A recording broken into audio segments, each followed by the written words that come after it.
عليكم ورحمة الله وبركاته. النهارده طبعا اكيد مستغربين ان انا بقدم الفيديو، بس النهارده انا اللي هعمل الوصفة. النهارده هنعمل بانيه من غير زبادي، من غير بقسماط، من غير زيت. البانيه النهارده هنعمله بزبدة. ممكن الزبدة تحل محلها بأي نوع سمنة موجود عندك. أي نوع سمنة موجود نقدر نحط مكانه بدل الزبدة. النهارده طبعا معانا البانيه متقطع شرايح سميكة شوية عن البانيه العادي، ومغسول ومتصفي. انت ومعانا طبعا عايزين نعرف انت غسلاه ازاي. غسلاه بايه؟ بدقيق وليمون وخل. تمام ماشي. ومعانا هنا دي بتتعمل بتوم مهروس، بتوم مهروس. بس احنا النهارده هنستبدل عنها التوم ونحط معلقه هريسه شطه برضو فيها توم.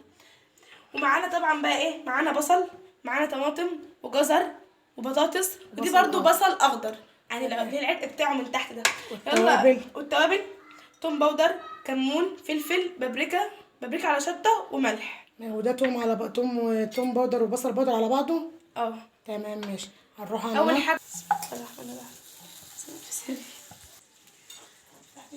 يلا هنا هنحط الزبده بدات تسيح، هنحط البانيه.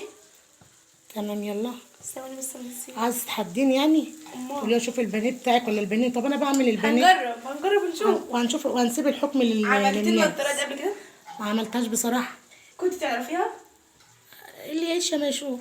كلمه واحده كنت تعرفيها؟ ماشي يا ست. هننزل بقى بالبانيه حالا بعد ما الزبده ساحت. تمام.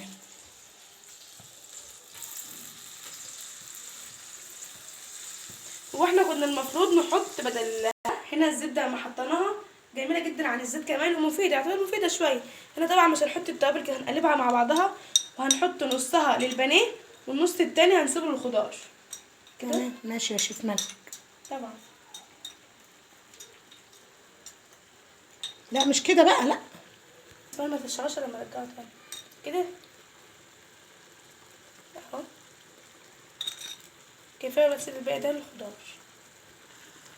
زي ما انتم شايفين كده. حطينا عليها التوابل. تمام. المفروض ان هي تاخد بقى لون من تحت وبعدين نقلبها. ايوه. طبعا احنا مش هنقلبه دلوقتي، هنسيبه زي ما هو كده لحد ما ياخد لون من تحت وبعدين نقلبه على الوش التاني. لازم نحط الخضار زي ما هو كده بالنص. ممكن تشيلي اي حاجه، ممكن تشيلي بطاطس، ممكن تشيلي بصل الاخضر، يعني اللي انت عايز تشيليه. تعالوا كده هنقلب الفراخ بقى، البانيه بدأت تاخد وبقى لون. تاخد اللون من تحت اهي. ناخد بقى اللون التاني. ما نقلبهاش طبعا إلا لما نتاكد انها اخد اللون الجميل ده من تحت كده. برضه صدور الفراخ ما بتاخدش وقت طبعا لانها كده منقوعه عندنا بميه عنها بقالها كتير اصلا. محلول النقع. هي اصلا كده طالعه من الفريز. شوفوا هتاخد بقى اللون التاني، يعني اللون ده هنوش طبعا معانا معلقه هريسه التوم اللي احنا هريسه الشطه اللي احنا عملناها. واحنا المفروض نحط فصين توم، بس احنا دي برضو فيها توم، فهنعوض مكانها عن التوم التاني. هحطها هنا كده. الله الريحه دي ريحتها جميله، مجرد ما اتحطت مع الزبده ريحتها تحفه. يعني ريحتها جميل. نحاول نخلي معلقه التتبيله دي ندخلها في البانيه كله كده. ريحه في منتهى الجمال فعلا. شيف مالك يا جماعه بقى خلاص. تلميذ تفوق على استاذ. لا طبعا هو الكبير كبير. ماشي. شويه سكنه لما انت بتدخلي المطبخ وتعملي الاكل. انا هشيل البانيه وبعدين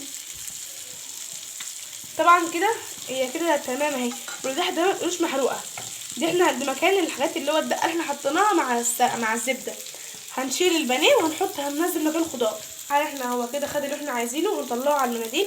ما شاء الله. ويعني كويس جدا للدايت انه ما فيهوش زيت، يعني مكعب السمنه اللي حطيناه زبده بقى مش سمنه. الزبده ركزي. وممكن نعوض مكان الزبده بس اي نوع سمنه موجود عندك، ما تقفيش نفسك على حاجه. وطبعا هنحط حالا بعد ما نخرج البانيه هنحط الخضار ده ممكن تستبعدي اي نوع انت مش حباه، من اي نوع خضار في ده، يعني من ده انت مش حباه تقدري تشيليه مفيش مشكله خالص. حالا احنا خرجنا البانيه. يا سلام بقى على الشويه اللي فيهم الدقه دول واللي نازل بقى من البانيه. هننزل حالا بقى الجزء اللي بياخد سوا هو البطاطس. تمام. نزلي عليهم حبه البصل الاخضر دول برضو يدوا تست كده شويه. تمام. ده بقى اسمه نخليهم خضار سوتيه. مش هنخليهم يستووا، هيتبالوا شويه وننزل عليهم. ده طبعا بيكون خضار سوتيه، يعني مش هنسويه نهريه لانه تحسي بجرشه كده في الاكل بتاعته. مبيبقاش مهري. تمام. مبقاش مستوي السوا اللي هو الكامل. ايوه. تمام. الله ينور عليك يا ماما. الله ينور. من غير جريل يا جماعه، هي عملته في طاسه تحفه جدا، في عاديه، طاسه عاديه. طاسه عاديه خالص من غير جريل ومن غير حاجه، والريحه مش عايزه اقول لكم. طب انت ما حطيتوش ليه التوابل دلوقتي؟ اما ما انزل بقى، حطيتوش ليه بقى التوابل كلها؟ لما انزل بالخضار علشان يعني تتبل كلها مع بعضها. تمام ماشي. البصل الطماطم هننزلها اخر حاجه خالص، انها ما بتاخدش يعني ايه، وقت. لو نزلناها هتتحرق اصلا ما كمان. تاخدش وقت. تمام كده. البصل ننزل البصل. هيجي مني كمان لكم. شفتوا بقى اللسعه اللي كانت في القاع بتاع عادش موجودة. الطاسه، هي اللي ادت كمان اللون. ما عادتش موجوده يعني ايه، ادت اللون للخضار، خلت الخضار ياخد اللون اللي هو البني. ايه شايفين؟ بصوا البن كل الاصفر حاجه اللي احنا عايزينه اصلا هو ده اللون اللي احنا عايزينه. تمام. كمان ما عادتش موجوده. علميني. قربي كده شويه. ما هي باينه اهي. مش موجوده. باينه اهي. لان الخضار معروف انه بينزل برضو ايه ال- سوائل. ايوه مش شايفين؟ توابل جميله تحفه جدا، هي اصلا الريحه تحفه. فعلا، الراحه جميله واحسن من المقلي بقى، ولا زيت جربي ولا تدوقيه زيت بقى، غالي ولا. طعمه تحفه بجد. وتقدري تاكليه مع رز عشان خاطر الخضار ده، وتقدري تاكليه برضو مع عيش. ما هو انا فيش اي بقى مشكله. جبت الطريقه منين؟ مم. من خالته، خلط. كنت عندها وعاملاه، طلع عجب. جميل. فقلت بقى قلت لها بقى من جايه الطريقه. تمام. لا هي فعلا طلعت تستاهل. الخضار اصلا شكله وريحته يفتح النفس. انا هنزل بالطماطم لان زي ما قلت مش عايزه الخضار يستوي قوي تمام